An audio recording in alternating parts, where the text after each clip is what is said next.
अस्सलाम वालेकुम। आज के इस हॉरर एपिसोड में खुश आमदीद। एक लंबे अरसे के बाद मैं ये हॉरर स्टोरीज़ लेकर आया हूँ। आज का टॉपिक बड़ा ही इंटरेस्टिंग है। कब्रिस्तान से जुड़े वाक़यात और कब्रिस्तान की अंधेरी रातों में होने वाले गलत काम। हमारे लिए तो कब्रिस्तान सिर्फ वो जगह है जहाँ हम अपने प्यारों को जो दुनिया में अपनी ज़िंदगी गुजार कर इंतकाल कर जाते हैं उनको दफनाया जाता है। लेकिन कब्रिस्तान के इस अंधेरे और खौफ के बीच और भी बहुत कुछ भयानक और पुरस्रार चीज़ें छुपी होती हैं। अगर मैं आपसे कहूँ कि आप रात अकेले कब्रिस्तान में गुजारें तो यकीनन आप में से बहुत से लोग ऐसा नहीं कर पाएंगे। रात के अंधेरे में इस जगह को इस्तेमाल किया जाता है उन लोगों से जो काला जादू सिफली अमल करते हैं, जिन्नात को काबू करने के लिए। कभी आप कब्रिस्तान जाएं तो आपको गौर करने पर अजीब व गरीब चीज़ें मिलेंगी।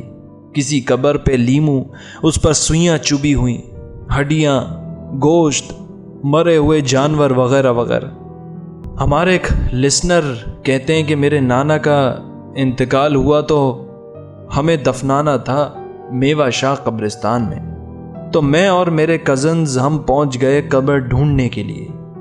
तो गोरकन ने कहा कि कब्र हो जाएगी, आप मैयत को ले आए। हमने कहा कि हम असर तक आ जाएंगे तो आप भी मरम्मत वगैरह कर लेना। उसने कहा ठीक है। थोड़ी देर में हमें ख्याल आया कि क्यों ना एक बंदे को भेज दें कि वो सर पर खड़ा होगा तो काम जल्दी जल्दी हो जाएगा। ऐसा ना हो कि जब हम मैयत लाएं तो उस वक्त काम हो रहा हो। तो मेरे भाई और कज़न कब्रिस्तान चले गए और हम घर आ गए मैयत को उठाने के लिए और जो भी काम होते हैं। दफनाने के बाद जैसा होता है कि सब चले जाते हैं, बस फैमिली के कुछ करीबी लोग ठहर जाते हैं। कोई दुआ पढ़ता है तो कोई फातिहा।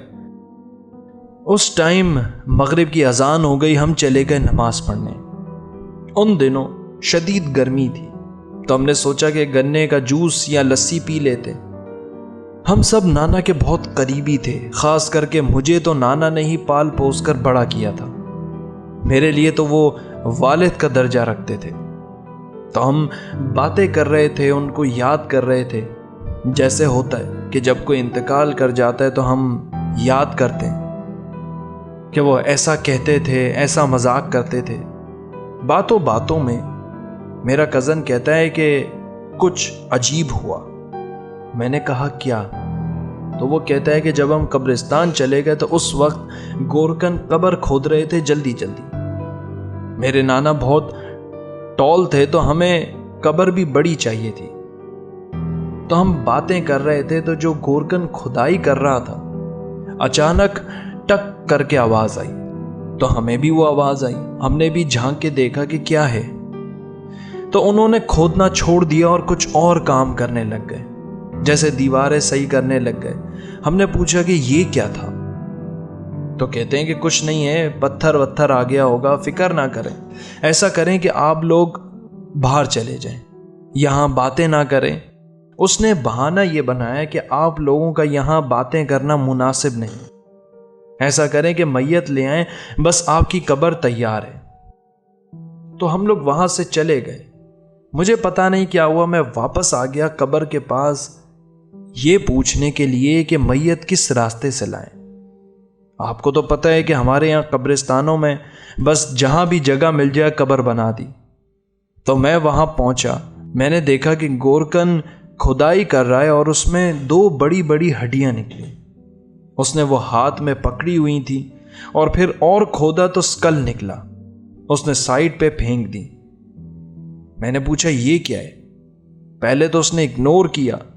मैंने फिर पूछा तो उसने बताया कि यहाँ जिसकी कब्र थी उसकी बाक़ियात होंगी। फिर मेरे दिल में ये ख्याल आया कि इंसान की बाक़ियात भी ऐसे उठा के साइड पे फेंक देते हैं और यही हड्डियाँ और स्कल काला जादू सिफली अमल के लिए इस्तेमाल होती हैं। बहुत बहुत शुक्रिया, आपने अपना वक्त निकाल के हमारे साथ अपना एक्सपीरियंस शेयर किया। इसी तरह एक ज़माने में कराची का जो सबसे बड़ा कब्रिस्तान है मेवा शाह, वहाँ होने ये लगा कि जो भी فریش ڈیڈ باڈی دفنائی جاتی تھی وہ غائب ہونے لگی۔ یہ کیس اتنا بڑھ گیا کہ لوگ وہاں دفنانے سے کترانے لگے۔ مجھے یہ بات بتاتے ہوئے بھی خوف محسوس ہو رہا ہے کہ وہاں جو بھی گورکن تھے وہ کرتے یہ تھے کہ جو بھی فریش ڈیڈ باڈی دفنائی جاتی تھی، رات کو قبر کھول کے اس میں سے ڈیڈ باڈی نکال کے قبر اوپر سے بند کر کے ڈیڈ باڈی گھر لے جا کے ان کو کھا جاتے تھے۔ مطلب وہ مردہ انسان کھا رہے تھے، اور یہ ایک دو بار نہیں، لاتعداد بار ہوا، اور انٹرسٹنگلی اس پر فلم بھی بنی ہے پاکستان میں۔ بڑھتے ہیں اپنے اگلے واقعے کی طرف۔ یہ واقعہ ہماری ایک لسنر کی والدہ نے شیئر کیا ہے۔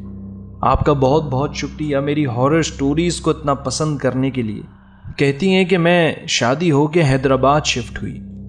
وہ گھر قبرستان پر بنا ہوا تھا، تو اس گھر میں چیزیں غائب ہو جاتی تھیں اور پھر بعد میں ایسی جگہ سے ملتی تھیں جہاں انسان سوچ بھی نہیں سکتا تھا۔ جیسے میری ساس ایک دن سبزی وغیرہ لائیں تو جیسے ہی ہاتھ دھو کے واپس آئیں تو آلو غائب ہیں۔ پورے گھر میں آلو ڈھونڈے نہیں ملے۔ ہمارا گھر کچھ اس طرح بنا ہوا ہے کہ آگے والے حصے میں ہم رہتے تھے اور پیچھے والا کرائے پر دیا ہوا تھا، لیکن وہ بھی کافی عرصے سے خالی پڑا تھا۔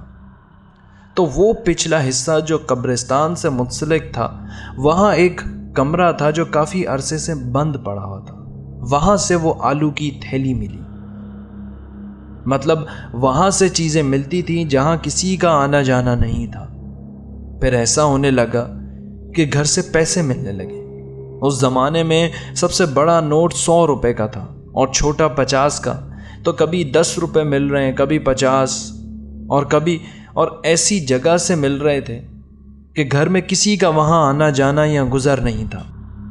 میں نے یہ بات اپنی والدہ کو بتائی تو میری والدہ مرحومہ نے کہا کہ ان کو خرچ مت کرنا، مسجد میں دے دو۔